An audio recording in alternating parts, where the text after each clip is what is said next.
গত দেড় দশকে বিদ্যুৎ জ্বালানি খাতে কত টাকা ভাগাভাগি হয়েছে সেই তথ্য জানতে চেয়েছে অন্তর্বর্তী সরকার।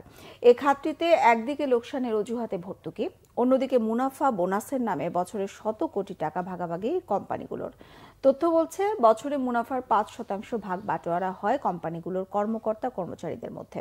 অর্থনীতি বিশ্লেষকরা বলছেন মুনাফা ভাগাভাগির আড়ালে লুটপাট করেছে বিদ্যুৎ জ্বালানি খাত সংশ্লিষ্টরা। রিপোর্ট করছেন রিশাদ নাসরুল্লাহ।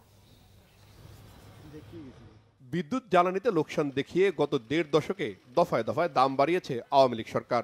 সমন্বয়ের নামে বাড়তি দামের বোঝা নাগরিকদের উপর চাপিয়ে বিদ্যুৎ বিভাগ, পিডিবি, আরইবি ও পেট্রোবাংলার আওতায় থাকা উৎপাদন কোম্পানিগুলো প্রতি বছর কোটি কোটি টাকা মুনাফার হিসাব দিয়েছে।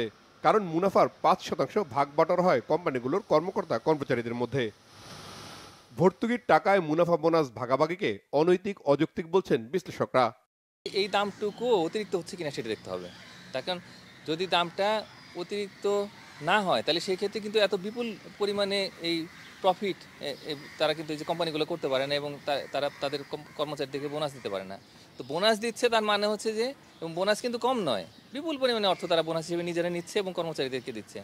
সুতরাং এই জায়গাতে আমি মনে করি যে একটা শুভঙ্করের ফাঁকি রয়েছে। বিদ্যুৎ খাতটাকে পুরো একটা রিভিউ দরকার এবং এখানে এই যে অযৌক্তিকভাবে যেভাবে আসলে এই যে এখানে প্রফিট করছে এবং তারা সেখানে মুনাফার একটা অংশ তারা বোনাস হিসেবে দিচ্ছে, আবার এই দিক দিয়ে ভর্তুকি নিচ্ছে সরকারের কাছ থেকে।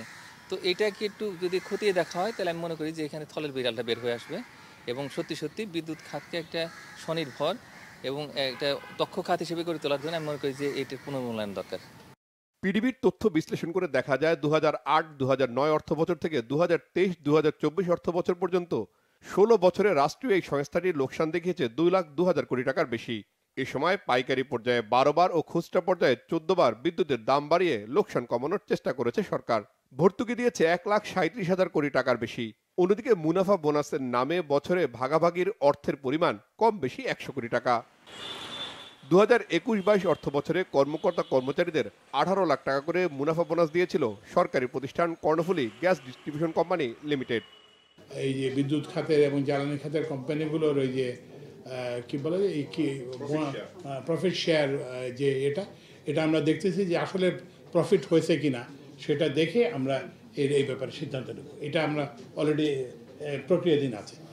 বিদ্যুৎ জ্বালানি খাতের সরকারি কোম্পানিগুলো মুনাফা বোনাসের নামে গত দেড় দশকে কত টাকা ভাগে যোগে খেয়েছে তা তদন্ত করবে অন্তর্বর্তী সরকার। এরই মধ্যে এ সংক্রান্ত তথ্য মন্ত্রণালয়ে পাঠানোর নির্দেশনা জারি করেছে বিদ্যুৎ জ্বালানি ও খনিজ সম্পদ মন্ত্রণালয়। রিশাদ নাসরুল্লাহ, বাংলাভিশন, ঢাকা।